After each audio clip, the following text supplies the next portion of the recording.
человек. Да вот говорит моя жена, что я лентяй и бездельник. Совсем наша хозяйка развалилась. Может быть, большой мудрец подскажет, как дело поправить. Почему же ты не гребешь?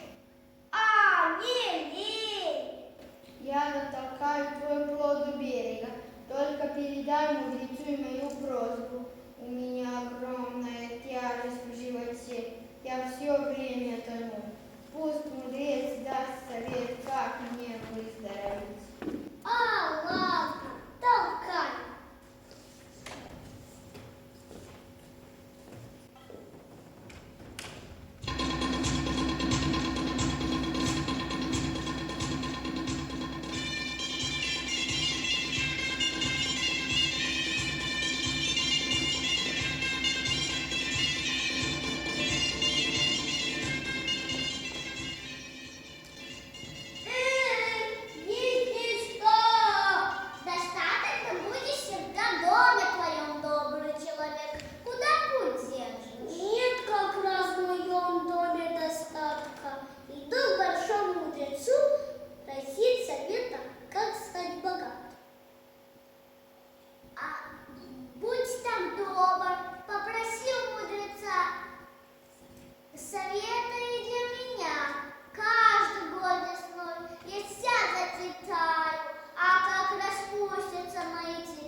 Никогда не выросла на мне больше одного яблоки.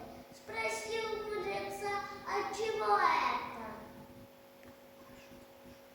Хорошо, спрошу. Так что же ты не идешь? Не, к тому же и есть хочется. Я дам тебе свое единственное яблоко. Съешь его, иди быстрее к мудрецу.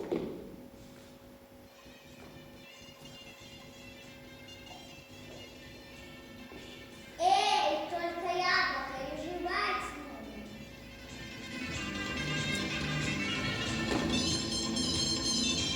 Добро пожаловать!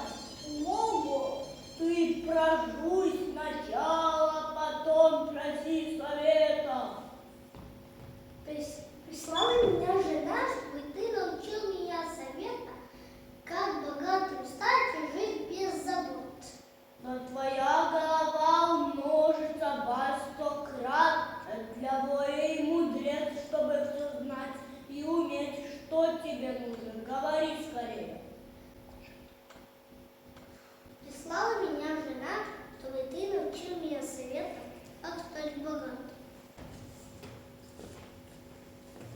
Больше ни о чем меня не хочешь спросить. Хочу, дай совета, как помочь волку и рыбе, а я по ней получить богатый урожай. У рыбы застрял в горле алмаз, когда вынут из ее горла этот камень, тогда и она выстрелит. Под яблонью зарыт большой кувшин с серебром, когда вырыт этот кувшин, тогда перестанут засыхать цветы яблонь и будут на ней созревать яблоки, а волку, чтобы избавиться от его хвори, нужно пригласить первого лентяя, какой ему попадется.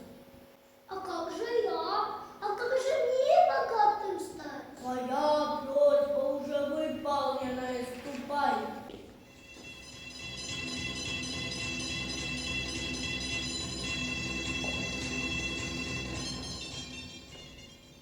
Ну что, узнал ты у мудреца, как мне избавиться от моего горя? Узнал. Надо, чтобы у тебя из-под корней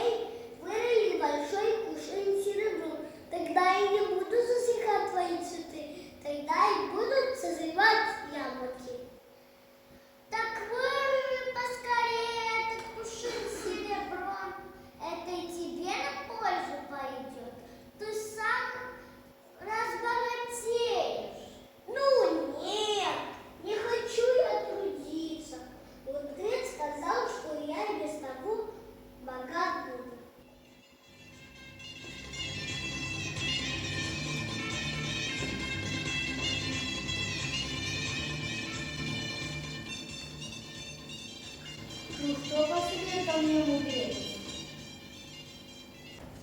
Надо, чтобы у тебя из горла вынули алмаз, тогда и ты станешь здоров. Добрый человек, сажался надо мной, вынь у меня из горла этот камень. Меня освободишь и сам богатство получишь.